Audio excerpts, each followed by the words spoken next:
د یو بنده چې نیکه او بده تللی شي ټول د اعمالو کېږي نو نیکه او بده د دې د ټول د اهم مرحله ده نو د یو بني آدم د بده هغه تله دا بدر نشي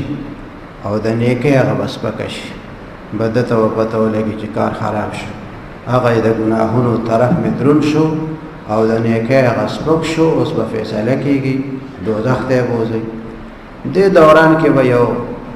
یو تیلې به راوړی شي یو لفافه غوندې به راشي او هغه به د نیکه په دې تله کې را وغورځېږي نو د نیکه دا تله به د په هغې باندې درنه شي نو بس کامیاب شو سړی د نیکه تله درنه شوه نو دی به حیراني چې خدایا په دې تیلې کې په دې لفافه کې څه شی دی چې هغې زما د نیکه دا تله درنه کا د پاس کېدو او د فیل کېدو مرحله وه او عین موقع کې زه د فیل کېدو نه بچ شم او پاس شم دوزخ نه بچ شم او جنت ته تلو والی خدای ما ته ووایه چې دا تیلی د څه شي ده او په دې کې څه عمل دی د نیکۍ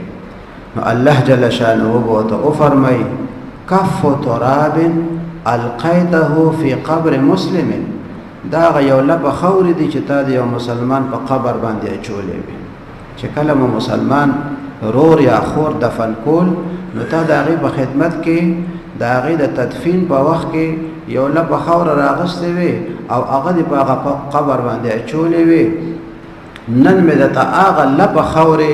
د نیکۍ په تله کې واچولې د نیکۍ هغه تله مې پرې درته درنه کړه او جنت ته مې ستا د لېږلو فیصله وکړه الله دې دومره مهربانه دی چې د هغې مونږ تصور نشو کولی